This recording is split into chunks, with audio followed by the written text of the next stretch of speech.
we need to take a look into the future. There are 4 things to consider in terms of attitude. One is how you feel about the past. Best advice I can give you on that is treat the past as a school. Let it teach you the mistakes you've made, the things that went wrong, the things that didn't work. Don't use the past as a burden to carry, and don't use the past as a club to beat yourself to death. Past losses, past failures, past mistakes. But let the past be a school. Tough school maybe. We've all been through some tough stuff. So if you feel good about the past, draw from it for experience and let it teach you. Then next is how you feel about the future. We've got to have the future well designed. The future is called the promise. And here's what we teach in our leadership series. The promise of the future can be an awesome force for your own future. The promise of the future, designing the future. There's 2 ways to face the future. One is with apprehension, and the other is with anticipation. I promise you, in my travels around the world, most people face the future with apprehension. And here's why. They don't have it well designed. They've sort of left that up to someone else to fix. But here's the best way to face the future, with anticipation. And you can face the future with anticipation if the future is clear, if the future is well designed. And I would like to have you consider some thoughts with me that help me to really change my future by giving it some thought and some consideration. And here it is. In setting goals, it's very simple. Number 1, decide what you want. You just take a little time. You sit down and say, what do I want? What kind of skills do I want? What kind of income do I want for the future? What would I like? Where would I like to go? Places I'd like to visit. Habits I'd like to acquire. Skills I'd like to have. You just take a little time to think about what you want. Economics, friendships, people you'd like to meet, places you'd like to go. You just take some time. And then I suggest, when you've thought about what you want for the future, make a list. Just jot it all down. It's really a very simple process. And then here's number 3.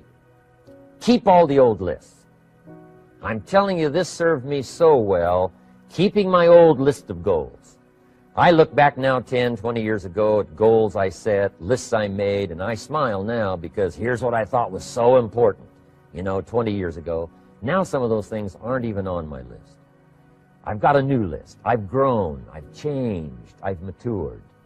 But I give you that advice. Decide what you want. Number 2, write it down. Number 3, keep the old lists. And then here's number 4. When you get something that's on one of these lists, check it off. Part of the fun of having a list is checking it off.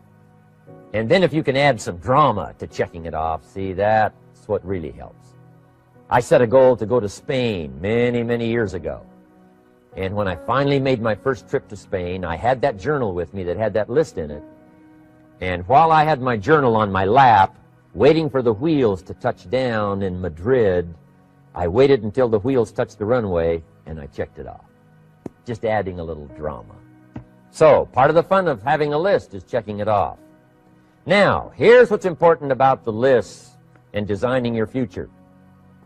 If the future gets clear, the price gets easier. Because you got to remember, for every promise, there's a price to pay. Everybody's got to pay the price. Everybody's got to do the deal. Everybody's got to do the disciplines. Everybody has to pay. But here's what I've discovered. If the promise is clear and powerful, the price is easy to pay. The price is some classes. The price is a few books. The price is a few disciplines. The price is finding something that'll make your life better, make you grow, make you change, make you develop. So the first part of the key is to design the promise. Then, what is the price to pay? I'm telling you, the price will be easy. Anybody in my audience can pay it, no matter where you are, where you come from. Color doesn't matter, religion doesn't matter, where you grew up doesn't matter, circumstances don't matter. I'm telling you, if you'll make the promise of the future clear for yourself, the things you want, the places you want to go, the things you want to have, the person you want to become, the skills you want, the homes you want, the future you want, the friends you want, all of the values of life that you could possibly want. If you'll make that clear, make those lists, and be serious about it. I promise you it's an easy price to pay. Anybody can pay it. And the best advice I can give you is, if I can do it, you can do it. Farm boy from Idaho, raised in obscurity. I changed my life, turned it upside down, turned it all around, found economics, found future, found promise, and if I can do it, you can do it. So, start setting your goals and see if you can't get a better excitement going for the things you want to accomplish for the future. Now here's my third subject, and that's called financial independence. Oh, by the way, before I get to financial independence, let me cover one more point. One of the major reasons for setting goals is for what they make of you in achieving them. My teacher advised me when I first got started at age 25, he said, Jim, why don't you set a goal to become a millionaire?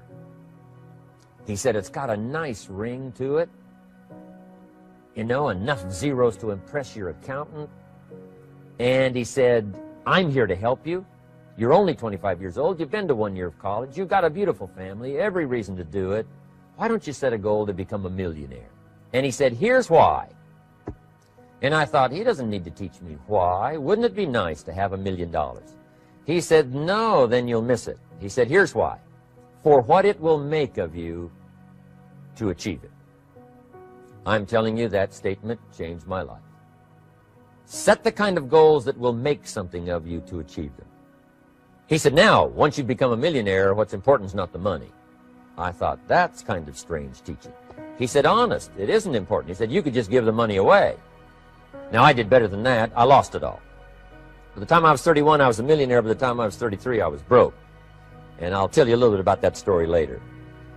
But when I lost all my money, guess what? I found out Mr. Schoaf was right. What was valuable was not the money. What was valuable was what I became to earn the money.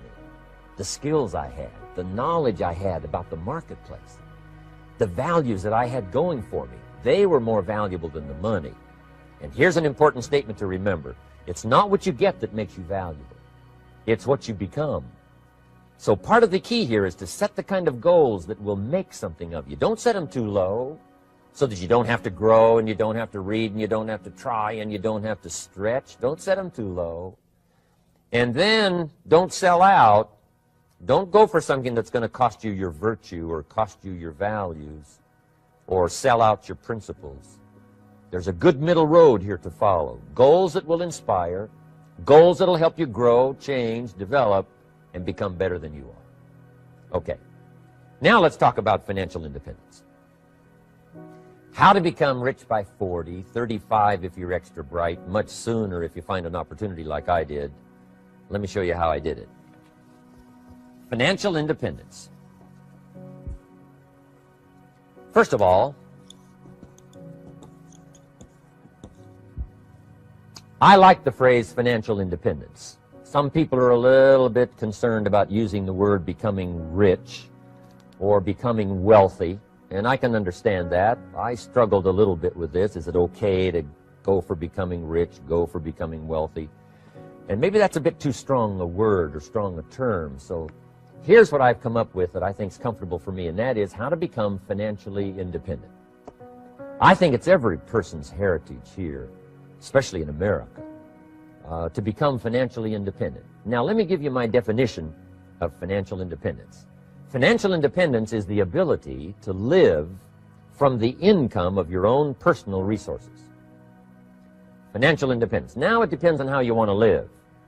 If you need $2,000, $3,000 a month, if you need $4,000 or $5,000 a month, if you need $10,000 a month, some people may need, $100,000 a month. But whatever you would need to live, and you could earn that living from the income of your own personal resources, that's what I call financial freedom, financial independence. And let me show you how to acquire it. If you start at age 15, between ages 15 and 35 is 20 years. And in my personal opinion, based on my own studies and my own experience, 20 years, in my opinion, is enough time to become financially independent. If you're not, you don't live in the wrong country. Probably what's happened is you have the wrong plan. And it's easy to be a nice person with the wrong plan. I found that when I was 25 years old.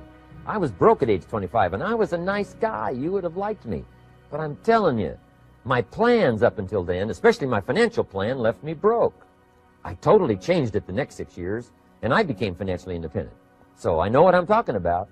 It is possible in a reasonable amount of time, 15 to 35, whatever, 20 years' time, enough time. You can do it in a much shorter period of time, like I did if you want to. But this is a reasonable enough time. But here's number one. First of all, you got to have the right philosophy. Philosophy is our ability to gather knowledge and sort through it and decide what's valuable. To develop a philosophy about life, a philosophy about our health, a philosophy about our family relationships, a philosophy about economics. And if you develop the right philosophy, that's what helps to set this sail so that in 6 years it takes you where you want to go instead of winding up like I did that first 6 years of my economics, broke, no money, empty bank account. The right philosophy. Now let me give you a couple of philosophies to consider. Here's the first one. It's called the philosophy of the poor. And here it is. Poor people usually spend their money and invest what's left. That's the philosophy of the poor. Now here's the philosophy of the rich. Rich people invest their money and spend what's left. And here's the startling answer.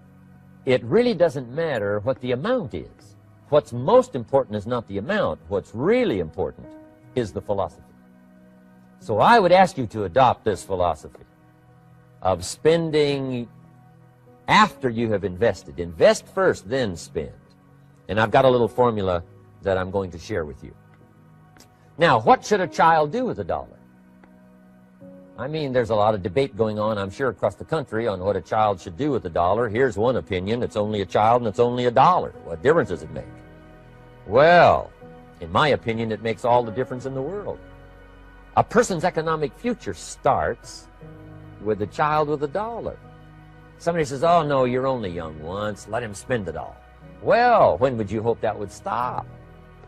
Somebody says, well, wait till he's 50 and broke like me, and, and then he'll learn. Well, no, we don't want to wait that long. If I would have known earlier than age 25, I would have changed. In high school, if they would have had classes called Wealth 1, Wealth 2, I'd have taken both classes. I would not have waited until age 25.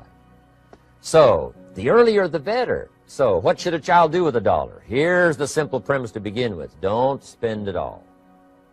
And if a child wants to spend the whole dollar, you got to say, hey, don't spend it all. Don't spend it all. They'll say, why not? It's my dollar. I earned it. You say, I know you earned it, but don't spend it all. They'll still say, why not? Say, let me show you why not. So you put them in your car, take them to the other side of town, and show them where people live that spend the whole dollar. Just drive them around. Kids learn best by visual. Just drive around and say, would you like to live here? Kid says, no. Would you like to live like these people live? Kid says, no, no. Then you can't spend the whole dollar. So, kids will get the message. So, take them to the other side of town and show them around, unless you already live there, and then just show them around. Anyway, don't spend the whole dollar. Now, let me give you my best view of what to do with the dollar.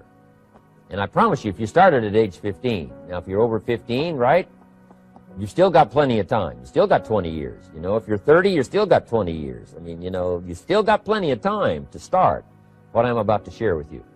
What to do with a dollar. Here's my first bit of advice. Never spend more than 70 cents. Never spend more than 70 cents. Now, you got to pick some number, and the number you pick is going to be determined by your philosophy. It's going to be determined by what you've been taught or your experience teaching yourself. When I first met my teacher, Mr. Schoaf, I was at about 110% of each dollar. I'm down at budget finance, hawking my furniture in my car one more time. And then I learned a whole better formula for financial independence. Number one, don't spend more than 70 cents. Now, kids say to me, well, okay, what do I do with the other 30 cents? And here's what I teach them. 10 cents for charity. Charity or church, or helping people that can't help themselves. 10 cents to support worthy projects. Projects that you feel good about. 10 cents out of every dollar. It's called being generous with part of what you've taken out of society. Now, in my opinion, nothing teaches us character better than generosity. No class, no teacher, no book teaches character better than generosity. And the best time to start is when the amounts are small. And I know if kids learn these lessons well, they'll give a dime out of a dollar, help people that can't help themselves, support worthy projects. Or if you belong to a church, they teach tithe, piece of. That's very important. Now, because when the amounts get larger, sometimes it's a little more difficult. You know, giving 100,000 out of a million, someone says, oh, if I had a million, I'd give 100,000. I'm not sure. That's a lot of money. So the time to start is when the amounts are small. 10 cents out of the dollar. Okay, next 10 cents I call active capital. Active capital means do something to make a profit. Active capital. Set aside a portion of your income. Wages are okay, but I'm telling you, wages will make you a living. Profits will make you a fortune. So set aside part of your income as capital, called active capital. Any kind of project you can possibly think of, you can possibly come up with. I'm going to write a new book, I think, for kids. I think the title is going to be, Of Course Kids Should Pay Taxes. It's kind of an interesting title. In California, kids do pay taxes. When a child walks into 7-Eleven, buys something that costs $1, the proprietor says, give me 7 more pennies. And the child says, hey, what's these 7 pennies for? And the proprietor says, that's the taxes. Kid says, well, hey, I'm only 8 years old. Proprietor says, congratulations, you're my youngest taxpayer. Give me the money. So in California, where I live, kids do pay taxes. Big question is, should they? And my book will answer that question. Of course, kids should pay taxes. Nothing is for free. If you want to ride your bicycle on the sidewalk instead of in the mud, you got to pay the 7 pennies. Nothing is free, so we all have to pay. So, 10 cents out of your living, out of the money you earn, set aside for capital. Capital to try your best to show a profit. And in my book, it's going to be all kinds of ways kids can make money, right? 2 bicycles, one to ride and one to rent. I mean, you know, it doesn't take long to figure out some enterprise that'll start making a profit. Then you must jot this down if you're taking notes. Profits are better than wages. 1, you can't usually start wages until you're about 16, 15, 16. But you can make a profit long before you're eligible to start earning wages. And then there's no limit to profits. And they can double and triple and quadruple. You know, there's no limit. It's incredible how fast profits can grow. So profits are better than wages. Wages make you a living. Profits make you a fortune. Now, the third 10 cents is vitally important. I call it passive capital. Capital you let somebody else use. A financial institution, stocks and bonds, mutual funds, whatever. Let someone else use it. You furnish the money. They use it to make a profit, but they pay you for the use of it, called interest. And here's one of the things that'll make you financially independent fairly quickly, and that's called compound interest. And this is how you get it. Letting someone else use a portion of your money, your substance. They show the profit, they pay you interest. And this passive capital, I'm telling you, over a sustained period of time, if you'll develop this little 10, 10, 10, and 70, especially starting at age 15, I'm telling you, by the time you're 35, you will be financially independent. You'll have the ability to live from the income of your own resources. And then one more point on passive capital. There's a Bible philosophy. I'm an amateur on the Bible. But there's a Bible philosophy that teaches the borrower is servant to the lender. And if you want to be in a powerful position as you grow older, finally when you become mature, maybe have your own business, things have worked out for you for the future, the position you always want to be in is the power position. And that's called the lender. The lender is the power position. So if kids learn early enough, and then you ask them what they'd like to be when they grow up, I'm telling you, once they understand, they'll say, well, one of the things I want to be is one of those lenders. That's the power position, not the spender. No, you'll be pitied the rest of your life if you just become a spender. You got to become a lender. And I think this is the one formulas to follow. 10 cents out of every dollar. Let someone else use it. Be the lender, power position. Then try to show a profit. Can't we teach our children how to take $1, search the neighborhood, find a broken wagon, pay $1 for it, bring it home, you know, clean it up, sand it until it's clean, paint it red till it shines, straighten out the wheels till they're true, take it back to the neighborhood, sell it for $5? Anybody can do that. Now, does the child deserve $4 profit? And the answer is yes. Society now has a mended wagon. That's what America's all about. Finding something, touching it, making it better, making a profit, taking part of your resources, helping people who can't help themselves. Let someone else use it to make a profit. Some projects require more capital than one person has. Exciting. And then let them pay you for the use of it. America's had this philosophy now all these years. Communism has taught all these years capital belongs in the hands of the state, not in the hands of the people. We've been teaching all these years capital belongs in the hands of the people, not in the hands of the state. And we turned out to be right. Capital in the hands of the kids, capital in the hands of the people. Enterprises that make a profit, enterprises that grow. It's the hope of our future. So that little simple formula, I hope, will help you. Now, one more key on financial independence, and that is attitude. Attitude. Here's number one. I used to say, I hate to pay my bills. My teacher straightened me out on that. He said, let's see, Mr. Rohn, what you hate to do is pay $100 on an account and reduce your liabilities and increase your assets. I said, well, no, not if you look at it that way. He said, well, it all depends on how you look at it. So wouldn't you love to pay your bills, reduce your liabilities, increase your assets? You got to have that kind of attitude. I found out the same attitude about taxes. I used to say, I hate to pay my taxes. And Mr. Shove said, well, that's one way to live. But don't you understand? Taxes is how we care and feed the goose that lays the golden eggs. Wouldn't you want to do your share? Someone says, yes, but the goose eats too much. Probably true. But hey, we all eat too much. We all need to go on a diet. Better a fat goose than no goose. So I finally became a happy taxpayer. Now, I think taxes are too high, so I'm working to get taxes lowered for our economic future. But then whatever they turn out to be, I gladly pay and do my part, because that's what makes the whole system run, each of us doing our part. Now, I want these three subjects to be valuable for you. I want them to have meaning for you. I want you someday to be financially independent. I want you to have the personal development so that you feel good about yourself. If I had a chance to meet you someday, I'd like to have you show me the list of goals that you've got started and say, Mr. Rohn, here's some I've already checked off. Here's the books I'm reading. Here's what's happened. I'm developing the skills. I'm better this year than I was last year. I've got more self-confidence. My skills are developing. That's what I want for you, and that's why I took the time to come and share in this video message with you. I do seminars all around the world, but this is one way that I can reach out and touch you in case you can't come to my seminars wherever I am. Maybe this video will reach you somewhere, and it'll have an impact on your life. And what I'd like to do is later hear about it, a letter, phone call, or to have a chance to meet you in person. And now I'd like to leave you with these 4 questions called Questions to Ponder.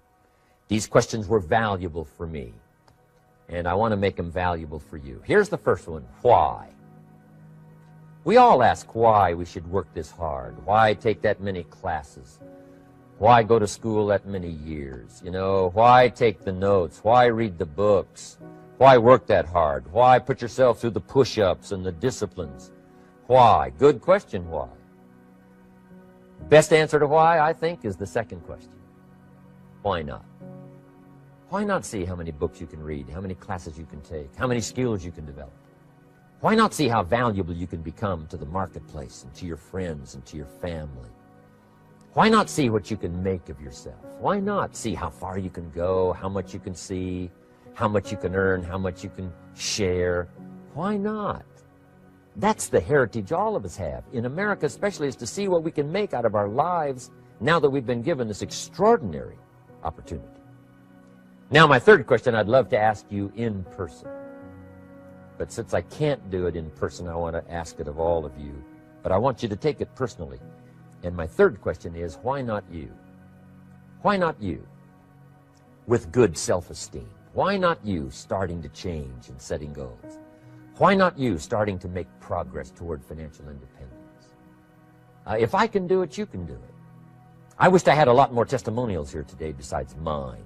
A whole steady stream that would come by and tell you their story. Someone who started with nothing, finally run a big enterprise. A mother who was on welfare, now she owns her own business. In addition to my story, I wish I had a lot more. And if all of them told their story, guess how they would probably wind up their story? They'd probably say, just like me, why not you? If we can read, you can read. If we can change, you can change.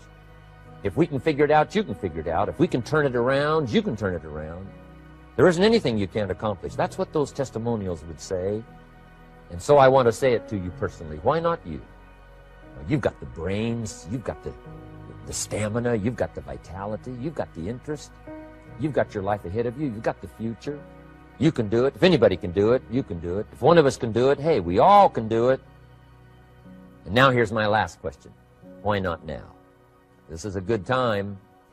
As the 20th century starts to wind down, a few more years as we get ready for century 21, what a good time to set your goals, work on yourself, work on your skills.